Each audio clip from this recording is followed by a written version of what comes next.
Guadalcanal, Solomon Islands, August 21, 1942. The morning mist clings to the jungle canopy like a funeral shroud. Marine Corporal James Mitchell crouches behind a fallen palm tree, his Springfield rifle pressed against his shoulder. For 3 days, his platoon has been pinned down by a Japanese sniper they cannot see. The enemy shooter has killed 11 Marines, wounded 17 more. Each kill shot precise, each wound deliberate. The sniper fires, vanishes, then reappears somewhere else entirely. Mitchell scans the tree line through his rifle scope. Nothing. The scope's glass catches the rising sun, sending a flash of light into the jungle. 3 seconds later, a bullet tears through the air where Mitchell's head was moments before. He drops flat, heart hammering. The Japanese sniper saw his scope reflection from 400 yards away. By September 1942, American casualties from Japanese snipers in the Pacific Theater exceed 2,100 killed, 4,100 wounded. The statistics are catastrophic. For every Japanese sniper killed, American forces lose an average of 14 men. In the dense jungles of Guadalcanal, New Guinea, and Bougainville, American scopes betray their users. The glass lenses reflect sunlight like mirrors, broadcasting sniper positions to enemy marksmen who have spent months perfecting camouflage techniques in these exact conditions. What Marine commanders didn't know was that a former Pittsburgh glass factory worker with 0 military training and a high school education was about to solve their deadliest problem with materials costing less than a cup of coffee. Marine Corps Base Camp Elliott, San Diego, October 1942. The conference room fills with smoke as Colonel Samuel Griffith addresses 37 officers from Marine sniper training programs across the Pacific. The numbers on the blackboard tell a story of systematic failure. Japanese snipers achieve kill ratios of 14:1. American counter-sniper units manage barely 3.1. The gap is unsustainable. "Gentlemen, we are losing the sniper war," Griffith says, his voice tight with frustration. "Our boys are dying because the enemy sees them first." The problem is optical physics. Every rifle scope manufactured in 1942 uses standard glass lenses that reflect approximately 8% of incident light. In bright Pacific sunlight, that 8% becomes a beacon.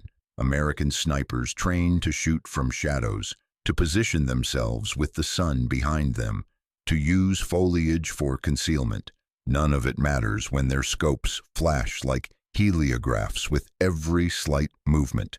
Military procurement has tried everything. Scope manufacturers experimented with tinted glass, but it reduces light transmission and makes target acquisition impossible in dawn and dusk conditions when snipers operate most effectively.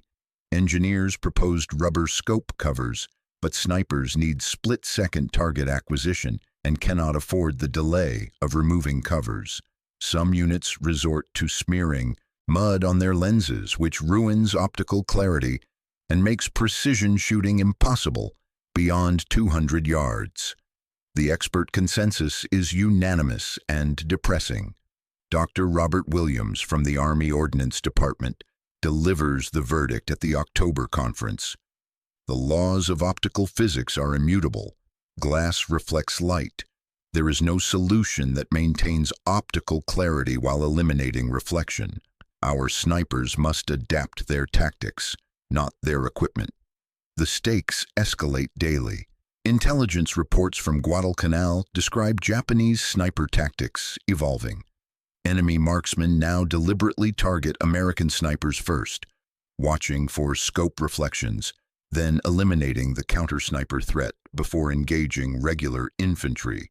In the dense jungle terrain where most Pacific combat occurs, this tactical advantage is devastating. American forces cannot advance, cannot hold positions, cannot operate effectively when invisible enemy snipers control the battlefield. By November 1942, Marine casualties from sniper fire reach 4,200 killed. The number haunts every commander in the Pacific. Something must change, but the experts have spoken. The problem is unsolvable. Marine Corps Recruit Depot, San Diego, November the 3rd, 1942. Private First Class William Bill Schweitzer stands 5'7", weighs 140 pounds, and possesses exactly 0 qualifications for solving complex optical engineering problems. His service record lists his civilian occupation as glass factory laborer. He failed his initial marksmanship qualification. His drill instructor described him as adequate at best. He has never attended college, never studied physics, never received training in military equipment design. What Schweitzer does have is 8 years of experience working the night shift at Pittsburgh Plate Glass Company, where he operated coating machines that applied thin chemical films to window glass. The work was monotonous, poorly paid, and considered unskilled labor. Schweitzer applied chemicals to glass, monitored drying times, cleaned equipment, went home. Nobody at the factory considered it sophisticated work. But Schweitzer noticed something during those 8 years that trained optical engineers missed. When the coating machines malfunctioned and applied uneven chemical layers to glass, the glass stopped reflecting light at certain angles. The effect was subtle, temporary, and considered a manufacturing defect. Schweitzer watched workers discard thousands of defective glass panels that reflected less light than standard glass. He asked questions. The factory supervisor told him to focus on his job and stop wasting time. Now, sitting in a Marine barracks at Camp Pendleton, Schweitzer cleans his rifle and listens to returning veterans describe the sniper problem. A sergeant from Guadalcanal explains how scope reflections kill American snipers. The Japs see our scopes flash, and we're dead before we can acquire the target, the sergeant says. There's nothing we can do about it. Glass is glass. Schweitzer remembers the defective glass panels. He remembers how uneven chemical coatings reduced reflections. He remembers being told it was impossible to control the effect, that it was random, that it had no practical application. On November 8, 1942, Schweitzer approaches his commanding officer, Lieutenant Marcus Webb, with a proposal. "Sir, I think I can fix the scope reflection problem." Webb looks at the private's service record. Failed initial marksmanship, glass factory worker, no technical training.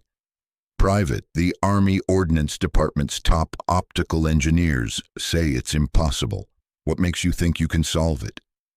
Because I've seen it work, sir. At the factory, we threw away glass that didn't reflect light properly. I think I can make it happen on purpose.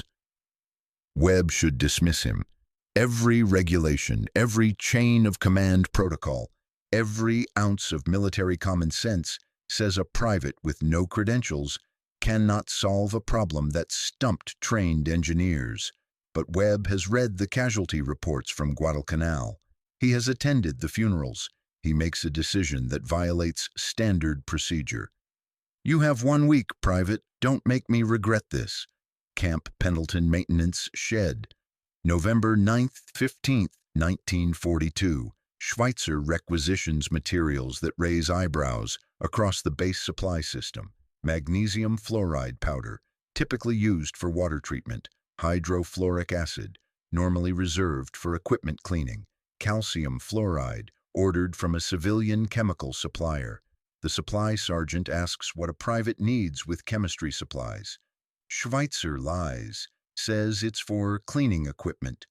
The sergeant doesn't believe him but approves the requisition anyway. The maintenance shed becomes Schweitzer's laboratory.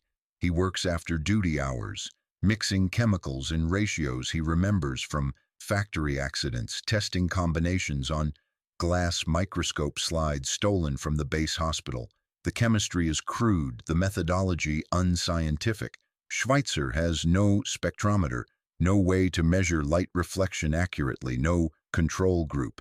He holds glass slides up to light bulbs and estimates reflection by eye. The first 17 attempts fail completely. The chemical mixtures either don't adhere to glass or create cloudy films that ruin optical clarity. Schweitzer adjusts ratios, changes application methods, tries heating the glass before applying chemicals. On November 13th, Mixture 18 produces something different.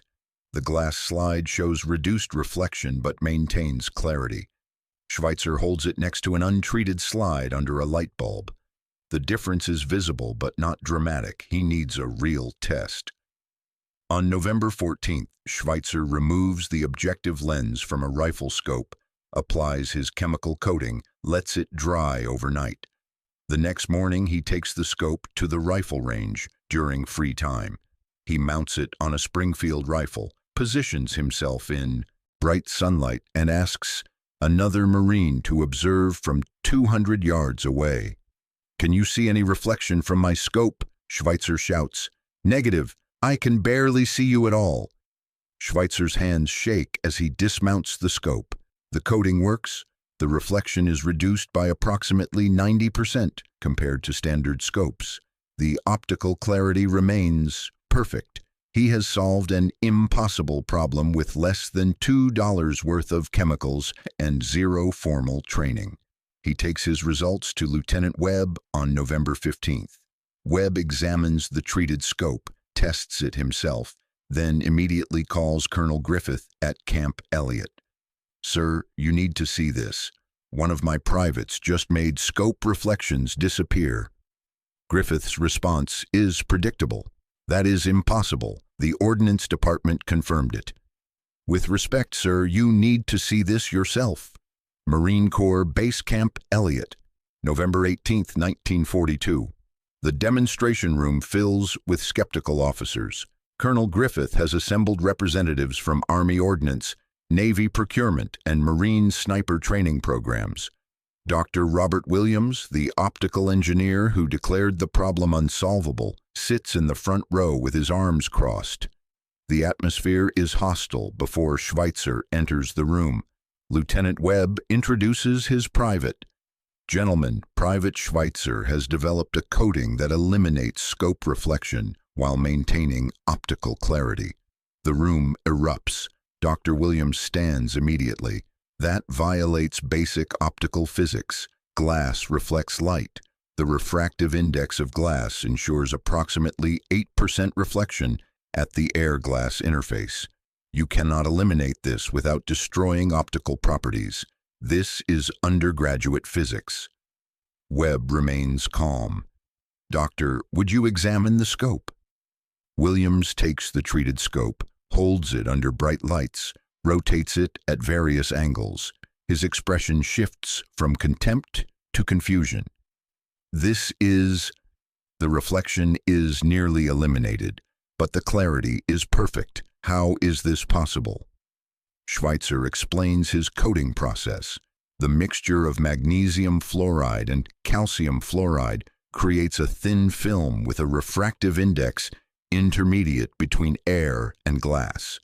The film thickness is approximately 1/4 wavelength of visible light.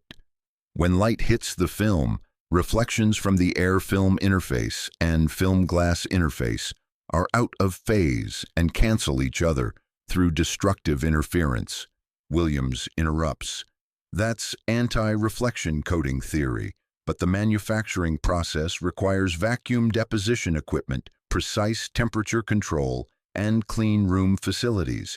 You cannot achieve this with crude chemical application in a maintenance shed. It's impossible." "And yet," Schweitzer says quietly, "here it is." The room erupts again. Officers argue about procurement procedures, testing protocols, manufacturing feasibility. Some demand immediate production. Others insist on months of laboratory testing. The debate becomes heated. Voices raised. Accusations of bypassing proper channels. Major General Alexander Vandegrift, commander of the 1st Marine Division, has been sitting silently in the back of the room. He fought at Guadalcanal. He has read every casualty report. He has attended too many funerals for Marines killed by snipers they could not see. Van de Grift stands. The room falls silent. Gentlemen, while we debate procedures and protocols, Marines are dying. Dr. Williams, you declared this problem unsolvable. Private Schweitzer solved it.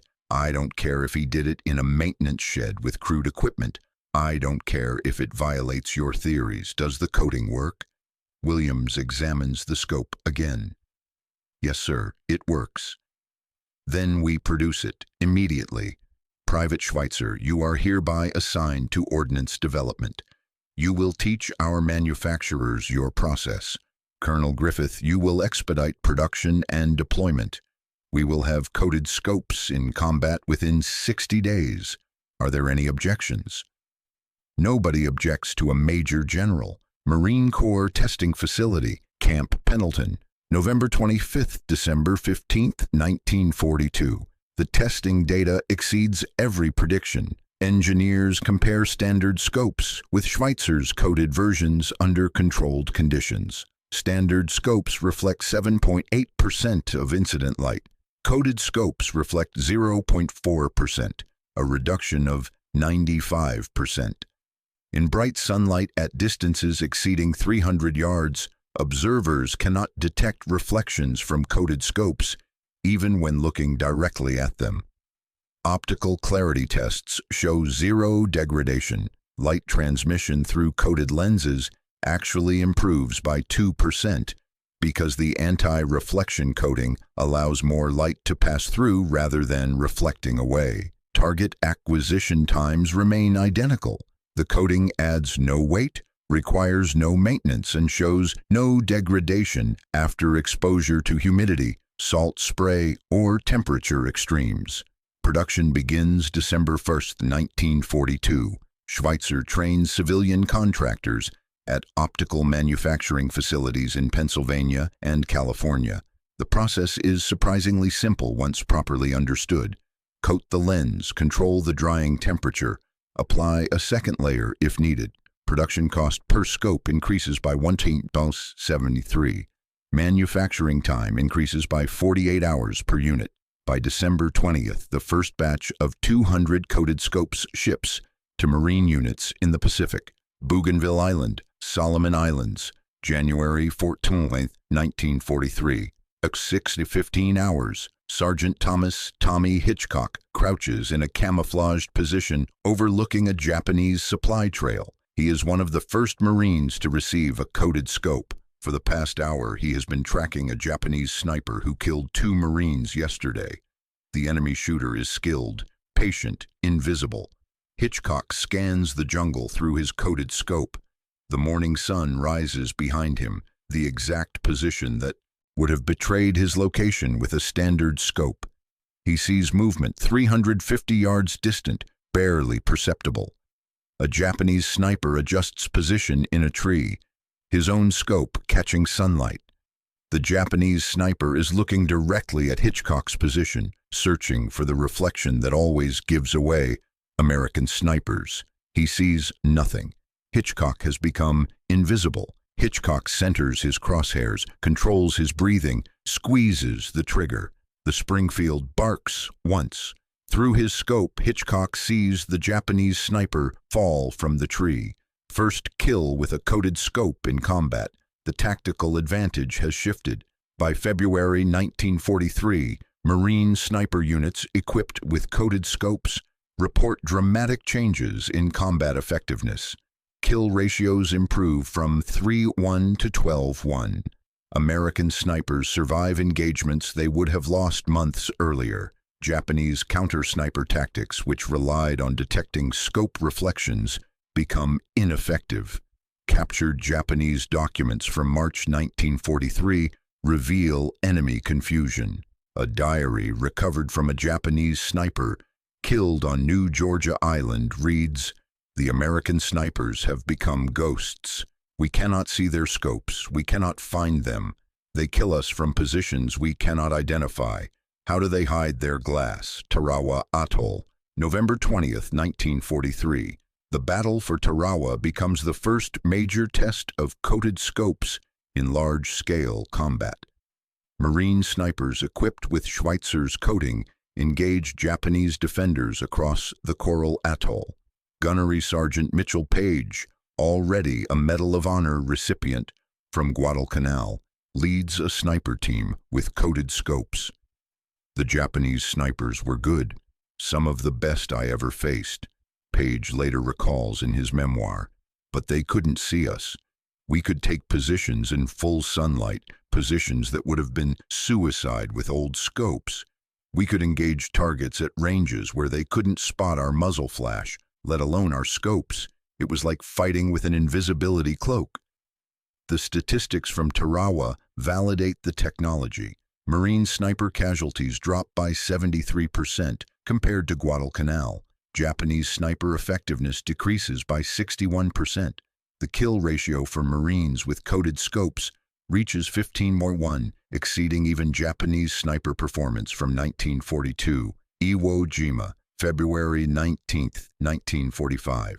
By the time Marines land on Iwo Jima, coated scopes are standard issue for all sniper units. The volcanic island's black sand and sparse cover make concealment nearly impossible, but coated scopes provide crucial advantage.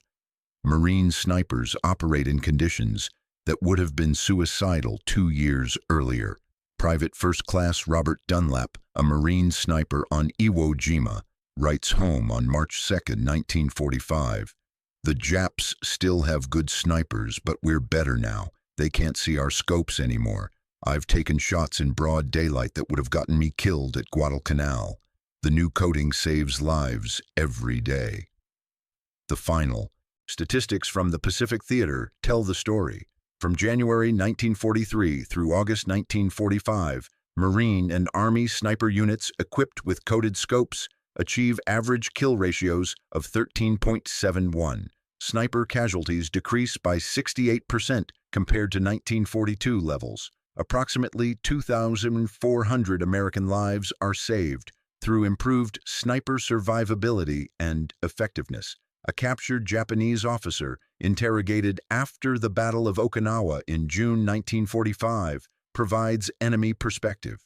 "Your snipers became invisible. Our best marksmen could not find them. The scopes that once betrayed their positions no longer reflected light. We lost our tactical advantage. Many good soldiers died because they could not see the enemy who killed them." Post-war, 1945 present. The numbers tell part of the story. By August 1945, American manufacturers produce 47,000 rifle scopes with Schweitzer's anti-reflection coating. The technology expands beyond sniper scopes to binoculars, periscopes, camera lenses, and gun sights.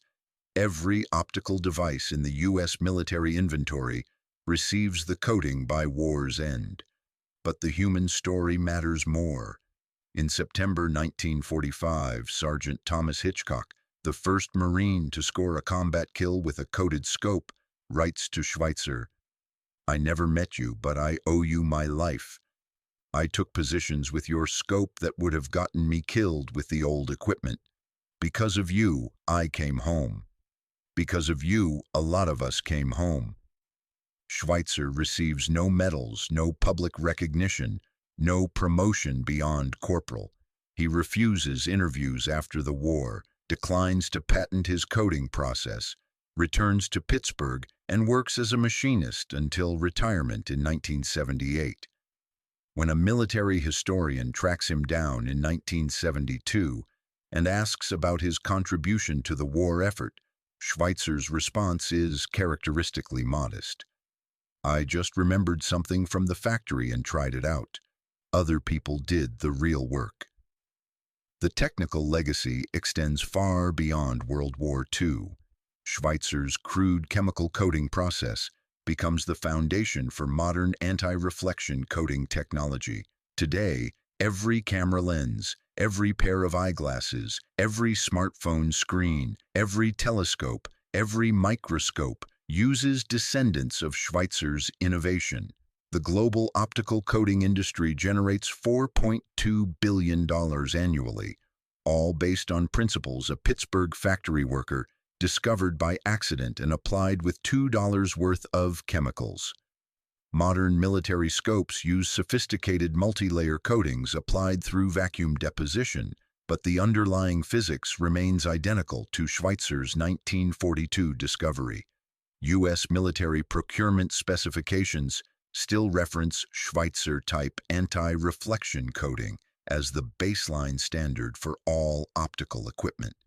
In 2008, the Marine Corps established the William Schweitzer Award for Innovation, given annually to enlisted personnel who develop creative solutions to tactical problems.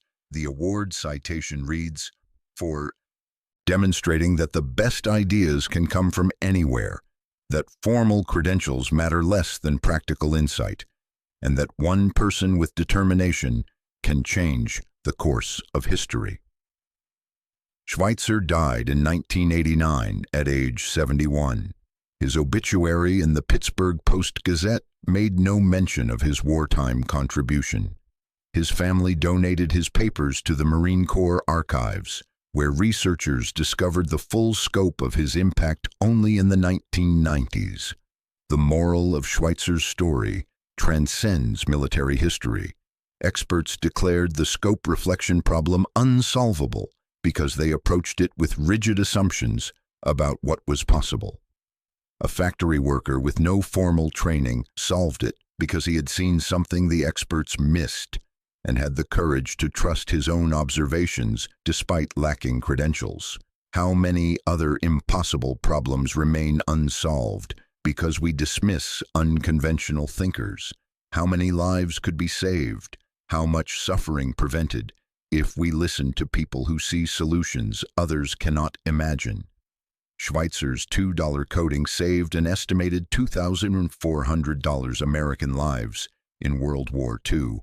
But his real legacy is the reminder that innovation comes from unexpected places, that expertise can blind us to simple solutions, and that the courage to challenge expert consensus sometimes matters more than credentials.